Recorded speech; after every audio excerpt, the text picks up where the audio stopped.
O MCA Notícias está de volta para falar das últimas ocorrências registradas na região, pelo estado e também pelo Brasil.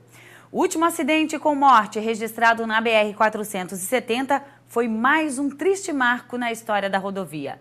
Chegou a 100 o número de mortos na Estrada Federal este ano.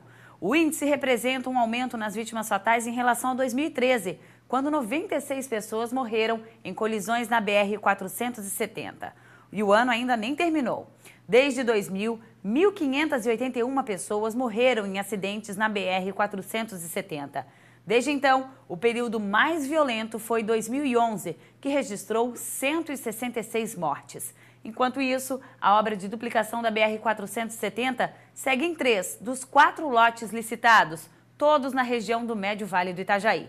Porém, o trecho onde ocorrem mais mortes, no Alto Vale do Itajaí, ainda não foi contemplado com projetos, editais ou recursos para duplicação. E a nossa equipe flagrou um acidente no centro de Itajaí entre um carro e um ônibus da empresa Coletivo. Veja como foi na reportagem de Carlos Maganin e Pedro Riso. O acidente foi no começo da tarde de ontem e envolveu este veículo C4 Palace vermelho, placas de Itajaí, e um ônibus da Coletivo Itajaí, que fazia linha 902 Itaipava. Com o choque, uma das passageiras bateu com a cabeça e teve que ser atendida pelo Corpo de Bombeiros. O fato ocorreu na esquina das ruas João Bauer e Brusque. A senhora teve ferimentos leves e foi conduzida pela ambulância dos bombeiros até o Hospital Marieta Corner-Bornhausen. Os condutores dos veículos foram orientados a procurar a Central de Acidentes de Trânsito, na Rua Blumenau, junto à Codetran, para o registro da ocorrência. Felizmente a passageira não se feriu com gravidade. E a prisão nesta terça-feira em solo catarinense de um dos assaltantes mais procurados do Brasil, Rogério Matos da Luz, o Batman, de 37 anos, revelou mais uma vez que o estado é rota de fuga de bandidos que buscam facilidades de esconderijo no litoral ou até mesmo de mobilidade em cidades de médio porte. Foragido com 5 mandados de prisão, sendo 4 do Paraná por envolvimento em grandes assaltos a bancos e a carros fortes, o criminoso foi preso em uma abordagem, graças à desconfiança e à insistência de policiais do Núcleo de Operações Especiais da Polícia Rodoviária Federal de Santa Catarina, ao verificar a documentação apresentada pelo motorista. Tanto a PRF quanto a Polícia Civil de Santa Catarina garantem que a prisão do assaltante não foi em razão de informações de inteligência, como monitoramento pessoal ou grampo telefônico. Era por volta de 00:30 desta terça-feira, quando os policiais rodoviários escolhiam veículos suspeitos para abordar na praça de pedágio da BR-101.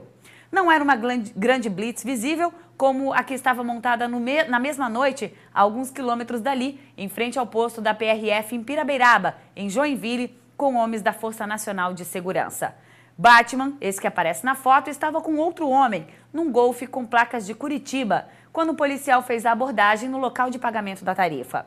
O motorista apresentou permissão para dirigir, um documento transitório de habilitação que antecede a habilitação definitiva.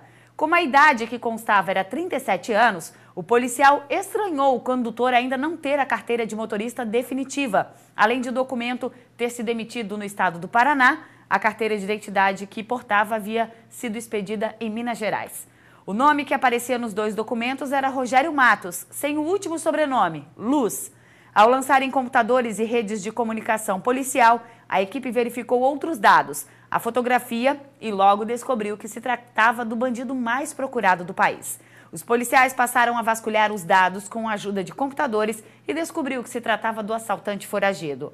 O criminoso estava tranquilo porque achou que ia passar, mas foi alvo de policiais experientes. Outro detalhe que chamou a atenção dos policiais era que o carona tinha antecedentes criminais, embora não fosse foragido. Batman portava 5 telefones celulares e cartões de revenda de carros. Levado à Diretoria Estadual de Investigações Criminais, a DEIC, em Florianópolis, ele foi autuado em flagrante pelo uso de documentos falsos. Então, parabéns à Polícia Rodoviária Federal de Santa Catarina por essa abordagem e por ter persistido. E aí, claro, descobriu que esse rapaz que estava na condução de um veículo Golfe era o bandido mais procurado. Esse aí, o Batman, o bandido mais procurado do Brasil. E a gente fala agora de uma cidade no interior de São Paulo que está em choque. É Borborema, na região centro-oeste de São Paulo. A cidade chora a morte de 11 pessoas num trágico acidente de trânsito.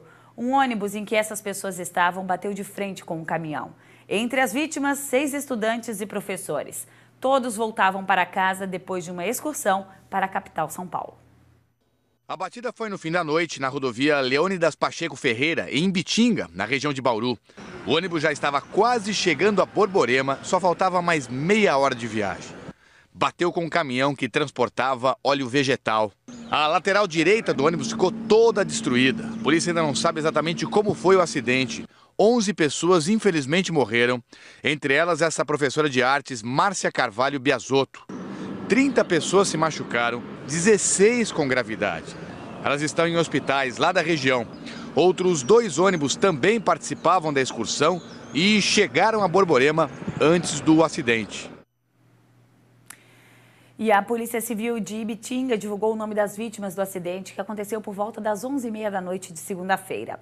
O ônibus levava estudantes e professores da Escola Estadual Dom Gastão Liberal Pinto, em Borborema. Eles voltavam de uma excursão em São Paulo e seguiam para a cidade de origem pela rodovia Leônidas Pacheco Ferreira quando houve a colisão. As vítimas eram 6 estudantes com idades entre 15 e 17 anos de idade. 2 professoras e a diretora da escola que acompanhava os filhos na excursão. Realmente lamentável, todo o interior ali de São Paulo está de luto. E um ônibus da aviação Rainha pegou fogo hoje de manhã na rodovia Transbeto, em frente ao Parque Beto Carreiro World, em Penha. De acordo com o Corpo de Bombeiros Voluntários, o incêndio teria começado em um dos pneus do veículo e depois se alastrou para o restante do ônibus. A fumaça pôde ser vista a alguns metros de distância do local. As chamas começaram por volta das 8h45 da manhã, no veículo que estaria fazendo seu itinerário pela cidade. Segundo informações preliminares dos bombeiros, um dos pneus do ônibus estourou e logo em seguida teria iniciado o fogo. Moradores não conseguiram conter as chamas e elas logo se alastraram, destruindo praticamente todo o veículo. O Corpo de Bombeiros relatou que passageiros estariam no ônibus quando o incêndio começou, mas felizmente eles conseguiram descer antes das chamas atingirem o restante do veículo. A princípio, os bombeiros acreditam que teria sido uma falha mecânica. A gente vai para mais um rápido intervalo e na sequência vem Sérgio Mota com as notícias do esporte. Até já!